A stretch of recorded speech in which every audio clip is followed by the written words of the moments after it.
বন্দে পুরুষোত্তমম। জয় গুরু। আলোচনা প্রসঙ্গে দ্বিতীয় খণ্ড, ৩রা পৌষ, বৃহস্পতিবার, ১৩৪৮ বঙ্গাব্দ, ইংরেজি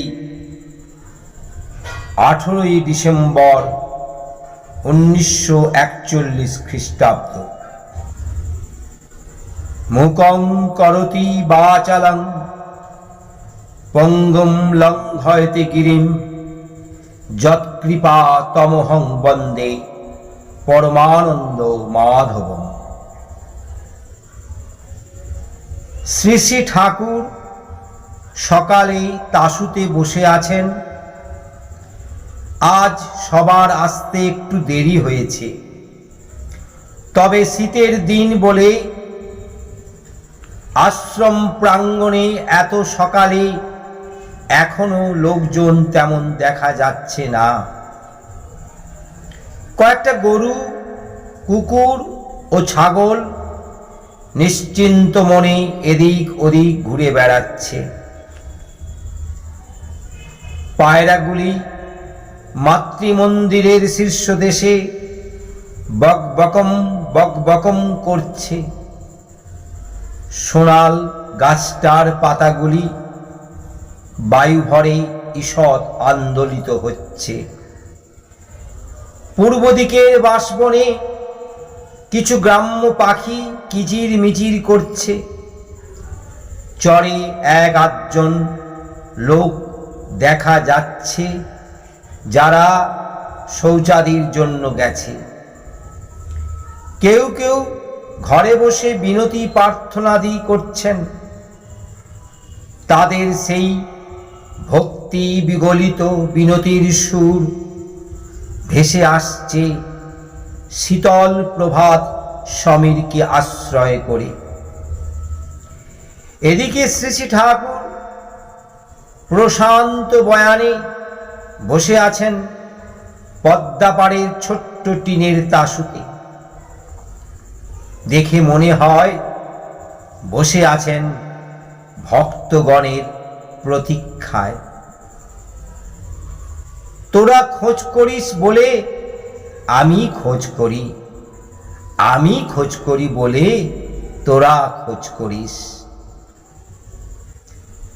ক্ষিতিশ স্যান্নালদা ও তপবনের শিক্ষক বৃন্দ আসলেন।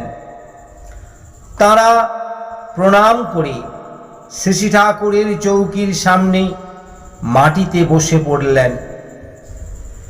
শ্রী শ্রী ঠাকুর সবাইকে পেয়ে খুব খুশি, হাসি খুশি হয়ে কথা বলছেন। হঠাৎ বললেন, আচ্ছা ক্ষিতিশদা, এই শীতের রাতে আউশের চাল ও কলাইয়ের ডালের খিচুড়ি আপনার কেমন লাগে? ক্ষিতিশদা বললেন, বেশ লাগে। হ্যাঁ, আপনার কেমন লাগে? শ্রী শ্রী ঠাকুর উত্তর দিলেন, সে আর কবেন না, সালা মনি হলেই জিভে জল আসে, পালিয়ে দেওয়ারে বসান দিয়ে দিই। শুনে সবাই হাসতে লাগলেন। কালিদাসীমা বললেন, খান তো কতটুকু তা তো দেখেছি, পাখির হাড় বললেও চলে। মুখে বলেন বটে, কিন্তু খেতে তো পারেন না। ঠাকুর সহাস্যে হেসে বললেন, মায়েদের রকমই ওই, এদিকে পেট চিরে খাওয়াবে আর বলবে খেলে কই। আমাকে খাওয়ার বেলায় বড় বউ অমনি করে। বড় বউ কাছে বসে যখন খাওয়ায় তখন টেরই পাই না কতটা খেলাম, খাওয়ার পরে টের পাই। তাই খাবার সময় বড় বউ কাছে না থাকলে আমার খাওয়াই হয় না। বড় বউয়ের সঙ্গে আমার বিয়ে না হলেই আমি গিছলাম আর কি। আমার হাতে পড়ে ওকে আজীবন তাফাল কম সইতে হয়নি, কিন্তু ও বরাবর সমানে খুশি। আমার চলার পথে কোনো অন্তরায় তো সৃষ্টি করেনি, বরং হাসি মুখে আমার সহায়ক রূপে আমার পাশে এসে দাঁড়িয়েছে। আর গিন্নিও বড় পাকা গিন্নি। বড় বউ যেমন সুশৃঙ্খল ভাবে অল্পের মধ্যে সংসার চালায়, অমন আজকাল খুব কম দেখা যায়। কর্তামার গালাগালাই ওকে মানুষ করে দিয়েছে। কর্তামার কড়া শাসন ছিল, আবার ভালোবাসতেন খুব। বাবাও বড় বউকে খুব ভালোবাসতেন। বাবার ধারণা ছিল আমার ও মার কোনো সাংসারিক বুদ্ধি নেই। বুদ্ধিমতী বলে বড় বউয়ের উপর তার আস্থা ছিল খুব। বড় বউয়ের সঙ্গে সাংসারিক ব্যাপার নিয়ে পরামর্শ করতেন। বড় বউয়ের সংরক্ষণ বুদ্ধি তিনি খুব পছন্দ করতেন। আবার বলতেন, তোমার কাছে যদি কিছু থাকে তা কিন্তু অনুকূলকে বা তোমার শাশুড়িকে কইও না, একবার টের পেলে আর রক্ষে নেই। এই বলে শ্রী ঠাকুর নিজেই হো হো করে হেসে উঠলেন। সঙ্গে সঙ্গে সবাই উচ্চস্বরে হাসতে লাগলেন। হাসতে হাসতে শ্রী ঠাকুরের ডান চোখ বেয়ে জল গড়িয়ে পড়ল। শেষের দিকে হাসির মধ্যে যেন আনন্দ ও বেদনার একটা মিশ্র সুর ধ্বনিত হয়ে উঠল। মনে হলো পিতামাতার কথা বলতে বলতে তার মনের একটা সুগভীর কোমল পর্দা যেন আন্দোলিত হয়ে উঠেছে। এরপর সরোজিনী মা তামাক সেজে দিলেন। শ্রী ঠাকুর তামাক খাচ্ছেন। এমন সময় কিশোরীদা এসে প্রণাম করলেন। শ্রী ঠাকুর স্নেহ কোমল কণ্ঠে বললেন, ও ডাক্তার, বোঝো টোজো কেমন? কিশোরীদা বললেন হাত জোর করে, দয়াল, বুঝবে চাইনি কিছু, আপনি যা কন তাই যেন কাঁটায় কাঁটায় পালন করে যেতে পারি। আর চোখে কিশোরীদার দিকে চেয়ে শ্রী ঠাকুর বললেন, শালার দুনিয়াটাই পাগল, তবে এই পাগলমই ভালো, কি কও ডাক্তার? ঘাড় ঝাঁকিয়ে জিজ্ঞাসা করলেন। কিশোরীদা বললেন, আমি অত শত বুঝি না, এইটুকু জানি যে আপনি যা কন তাই ঠিক। খুশির হাসি হেসে ঠাকুর বললেন, তোমরা সকলেই শেয়ানা হয়ে গেছো, আমি কিন্তু বেকুবই রয়ে গেলাম। আমার আর জ্ঞান ট্যান হলো না। আমি কিছু জানি না বলে বুঝতে পারি না। তবে কেষ্টদা যখন চাপে ধরে, নানা রকম প্রশ্ন উত্থাপন করে, তখন নিজের যা মনে আসে কইয়ে দিই। কি কই নিজেই ঠাওর পাই না। সকলে তো খুব ভালো ভালো করে করে, আমাকে খুশি করবার জন্য কয় কিনা তাও তো বুঝি না। কেষ্টদা যখন ইংরেজিতে যা কিছু বলবার জন্য খুব পীড়াপিড়ি করতে লাগলো, প্রথমটা আমি তো কিছুতেই ঘাড় পাতি না। পরে যখন দেখলাম কেষ্টদা নাছোড়বান্দা, তখন ভাবলাম আবল তাবল যা মনে আসে দু একদিন কই। তখন কেষ্টদা নিজেই বুঝবে যে আমাকে দিয়ে ও কাজ হবে না, তখন আর ওভাবে অনুরোধ করবে না। পরে যখন কইতে শুরু করলাম, তখন দেখি আর ওরা ছাড়ে না। পরমপিতা যা ও জোয়াতেন, আমি সেইগুলো শুধু ফেলে ফেলে যেতাম। কি বলেছি পরে জিজ্ঞাসা করলে আর বলতে পারতাম না। এখনো কেউ ওগুলোর মানে করতে দিলে মানে করতে পারি না। তারপর ছড়া যে আমি কোনোদিন বলতে পারবো তাও কোনোদিন ভাবিনি। কেষ্টদার আগ্রহ আতিশয্যে বলতে শুরু করলাম। বলেছি কেমন করে যে কি বলি কি করি কিছুই টের পাই না। শুধু এইটুকু বুঝি, পরমপিতার মর্জি হলে সব হয়। তপবনের নিয়ম কানুন আইন শৃঙ্খলা কেমন হবে সেই সম্বন্ধে ক্ষিতীশদা প্রশ্ন করলেন। ঠাকুর উত্তরে বললেন, আইন কানুন যা করবেন তা করবেন to fulfil the wishes of the guru and not to fulfil the advent of complex, অর্থাৎ গুরুর ইচ্ছাকে পূরণ করতে, কিন্তু প্রবৃত্তির আবির্ভাবকে পূরণ করতে নয়। আইন কানুন প্রয়োজন বসে নর্মালি এভলভ করে, অর্থাৎ সহজভাবে বিবর্তিত হয়ে ওঠে, সেই ভালো। জোর করে কতকগুলি উপর থেকে চাপাতে গেলে মানুষ পীড়িত বোধ করে, তাতে প্রাণীর উল্লাস কমে যায়। আর এটা ঠিক জানবেন, আপনারা যদি ট্রু ডিসিপ্লিন, খাঁটি শিষ্য হন, ডিসিপ্লিন, নিয়মানুবর্তিতা আপনাদের মধ্যে স্পন্টেনাসলি, অর্থাৎ স্বতই গজিয়ে উঠবে। আর সেটা হবে নর্মাল ডিসিপ্লিন, অর্থাৎ সহজ নিয়মানুবর্তিতা।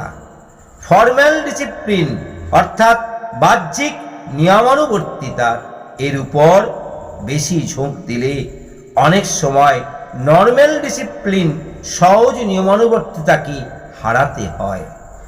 ফর্মাল ডিসিপ্লিন অর্থাৎ বাহ্যিক নিয়মানুবর্তিতা যদি এনফোর্স, কার্যকরী করতে হয়, তবে তা এমনভাবেই করতে হবে যাতে নর্মাল ডিসিপ্লিন সহজ নিয়মানুবর্তিতাকে উস্কে তুলতে সাহায্য করে।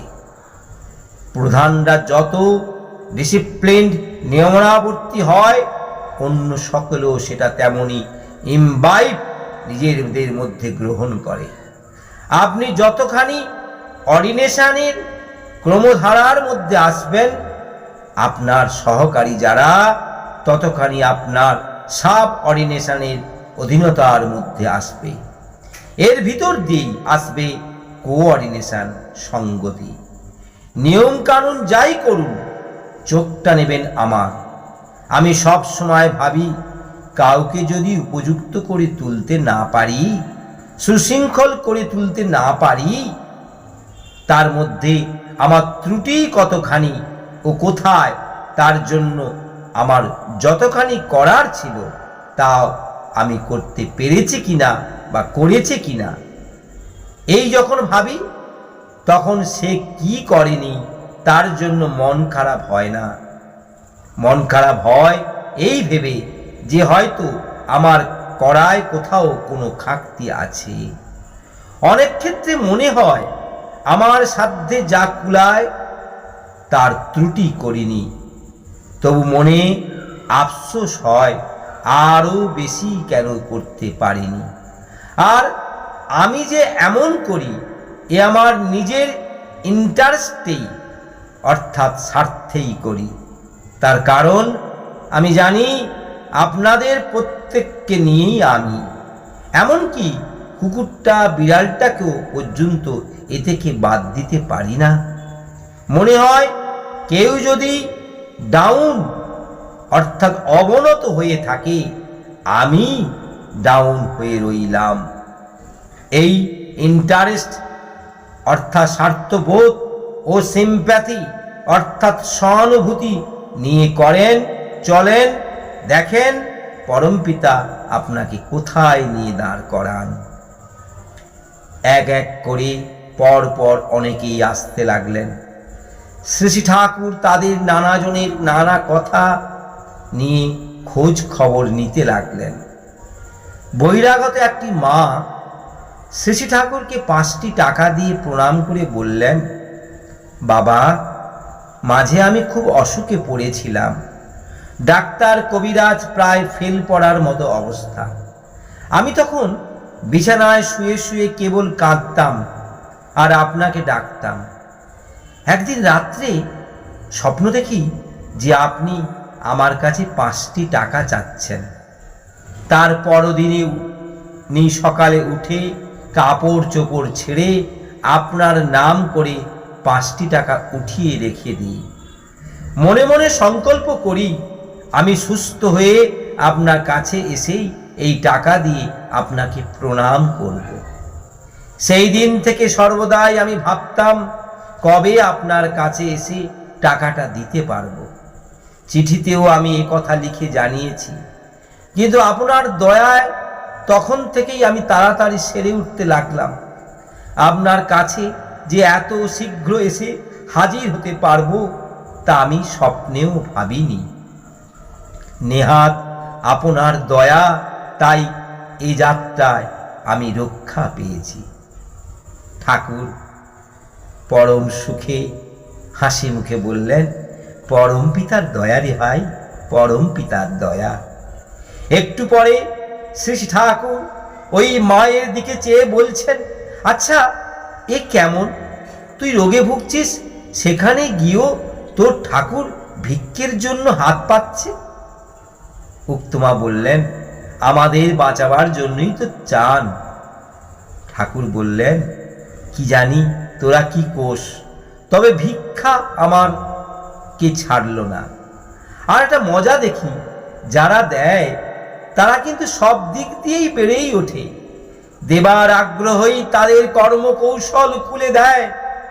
আবার ইষ্টকে দেবার ধান্দায় যারা কর্ম ব্যাপৃত হয়ে ওঠে, ওই বুদ্ধি ফন্দি ফিকিরি নিয়ে ঘোরে, ওই আকুল প্রচেষ্টাই তাদের গ্রহ বৈগণ্য অর্থাৎ প্রবৃত্তি অভিভূতিকে অনেকটা কাবু করে দেয়। তাই বলি, শ্রেয়কে দেওয়ার বুদ্ধি যত বাড়ে ততই ভালো। মা বাবাকে দেওয়ার বুদ্ধি যাদের থাকে তাদেরও ভালো হয়। কথা বলতে বলতে শ্রী ঠাকুর হঠাৎ বললেন, আমার পায়খানা পেয়েছে, এবার তাহলে উঠি? সবাই বললেন হ্যাঁ।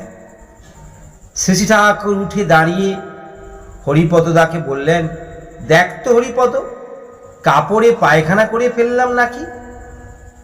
বিছানাটা নষ্ট হলো নাকি? হরিপদ দা কাছাটা সরিয়ে দেখে বললেন, না কিছু না। বিছানাটা দেখলি না? হরিপদ দা বললেন, তেমন কিছু হলে তো কাপড়েই দাগ থাকতো। ঠাকুর বললেন, আচ্ছা চল। এই বলে নিভৃত নিবাসে পায়খানায় গেলেন। নিভৃত নিবাসের ভিতরে পূর্ব দক্ষিণ কোণে ছোট্ট একটি ঘরে কমোট পাতা পায়খানা। শ্রী ঠাকুর শৌচাদি সারলেন। তারপর সেখান থেকে বেরিয়ে বড় একখানি জলচৌকির উপর বসে পাউডার দিয়ে ভালো করে দাঁত মাজলেন। দাঁত মেজে মুখ ধুলেন। তারপর হাত পা ভালো করে ধুলেন। সরোজিনী মা গাড়ু থেকে জল ঢেলে দিলেন। হরিপদ দাস সঙ্গে সঙ্গে থেকে তাকে সাহায্য করতে লাগলেন। পরে মুখ হাত পা মুছে শ্রী ঠাকুর কাপড় বদলালেন। এমনভাবে কাপড় বদলালেন যাতে পায়খানার কাপড়টির সঙ্গে নূতন কাপড়টি ছোঁয়া না লাগে। কোঁচান সাদা ধপধপে কালো পেরে শান্তিপুরে ধুতিটি পরে সামনের ঝুলে পড়া কোঁচটির আবার উঠিয়ে বাম দিকে মাজার কাছাকাছি গুঁজে দিলেন। কাপড়টি নাভির বেশ একটু উপরেই পড়লেন। ধুতিটি 50 ইঞ্চি প্রশস্ত এবং 11 হাত লম্বা। কোঁচাটির কাছাটি সুষম বিন্যাসে বেশ মানানসই ভাবেই পরলেন ধুতিটি। পরার ধরনে একটা 8 পৌড়ে সরল সৌন্দর্য, অভ্যস্ত অভিজাত রুচিবোধের পরিচয়। এরপর একটি আদ্যির ফতুয়া গায়ে দিলেন। ফতুয়াটি তৈরির ধরন বেশ সুন্দর। হাতাটি কোনই পর্যন্ত, নিচের ঝুলও বেশি নয়, কমও নয়, শরীরের সঙ্গে বেশ সহজভাবে খাপ খেয়ে গেছে। কাপড় ও ফতুয়া পরে চটিটি পায়ে দিয়ে শ্রী ঠাকুর থপ থপ করে বেরিয়ে এলেন অস্তিকায়ন অর্থাৎ নিভৃত নিবাস থেকে। সিধে হয়ে হাঁটেন তিনি। হাঁটার সময় দীর্ঘ নাতিস্থূল দেহটি একটা সুঠাম ভাবে দুলে দুলে ওঠে। নজর তার খুব তীক্ষ্ণ। যে পথ দিয়ে যান তার সামনে আশেপাশে কি আছে কিছুই তার চোখে এড়ায় না। অস্তিকায়ন থেকে বেরিয়ে উত্তরাশ্ব হয়ে মাতৃমন্দিরের দিকে চলেছেন। অস্তিকায়নের উত্তর পশ্চিম কোণে নজর পড়তেই দেখতে পেলেন সেখানে শিয়াল বাহ্যি করে রেখে গেছে। শ্রী ঠাকুর মণিদাকে সামনে দেখতে পেয়ে বললেন, হেমগোবিন্দকে ডাকতো, শিয়ালের গুটাকে ফেলে দিক। মণিদা ডাকতে গেলেন, শ্রী ঠাকুর ওখানে দাঁড়িয়ে রইলেন। হেমগোবিন্দদা আসার পর তাকে বলে ওখান থেকে নড়লেন। যাবার আগে একবার হেমগোবিন্দদাকে জিজ্ঞাসা করলেন, কিরে আমি যাব তো? হেমগোবিন্দদা বিনীতভাবে বললেন, আপনি যান ঠাকুর, আমি এখনই ফেলে দিচ্ছি।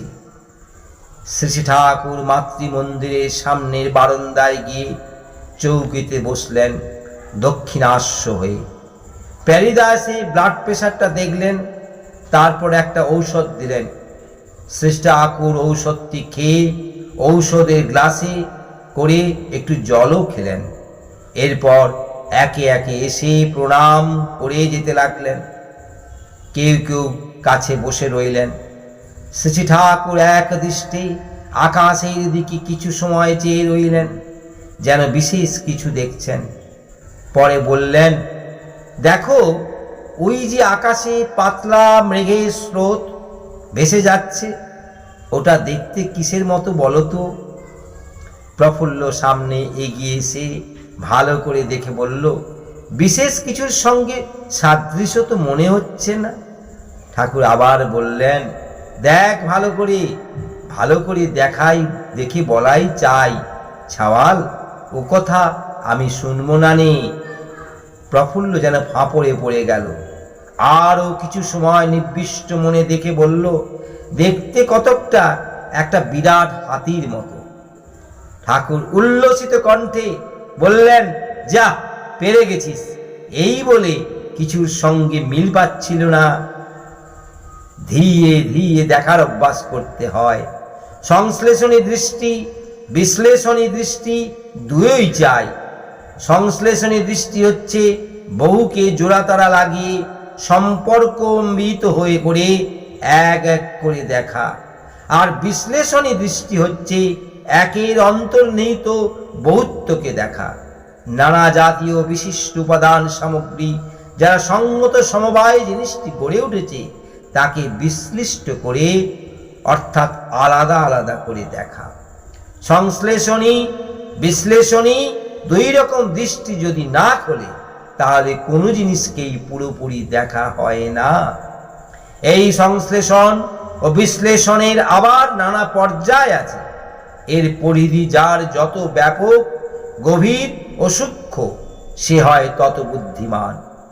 কাব্য বলো, বিজ্ঞান বলো, সাহিত্য বলো, ব্যবসা বাণিজ্য বলো, রাজনীতি বলো, ঘর সংসার বলো, জীবনের সর্বক্ষেত্রেই এই দুমুখ দৃষ্টির প্রয়োজন।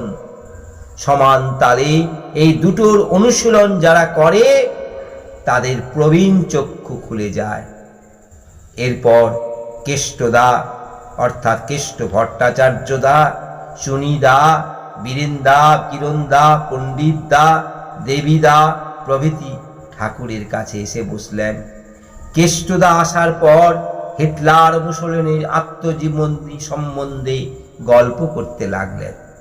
ঠাকুর বললেন, আমি একটা জিনিস দেখি যে যেখানে বড় হয় শ্রেয় কারো প্রতি তার বিশেষ শ্রদ্ধা থাকেই। এর একটা এক্সেপশন ব্যতিক্রম দেখি না। এই গ্লোয়িং পয়েন্ট দীপোদ্যোতনাটা যদি পরিস্ফুট করে তোলা না যায় তবে সে ইতিহাস বা জীবনীর কোনো দাম নেই। এই শ্রেয় আবার যতখানি শ্রেয়নিষ্ঠ, বৈশিষ্ট্য পূরণী ও সমষ্টি উৎসারণী হন এবং তাঁর প্রতি শ্রদ্ধা যত গভীর ও সক্রিয় হয়ে ওঠে ততই মানুষের উন্নতির সম্ভাবনা বেশি থাকে। শ্রী ঠাকুর দেবীকে ধমক দিয়ে বললেন, চাদর গায়ে দিয়ে আসিস নি কেন?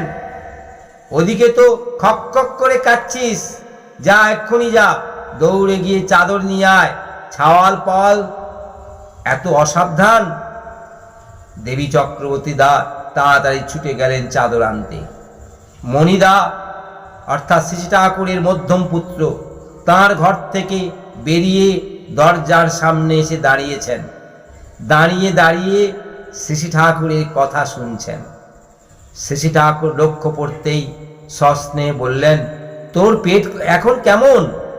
মণিদা বললেন, আগের থেকে ভালো। ঠাকুর বললেন, মিষ্টি টিষ্টি বেশি খাবি না কিন্তু।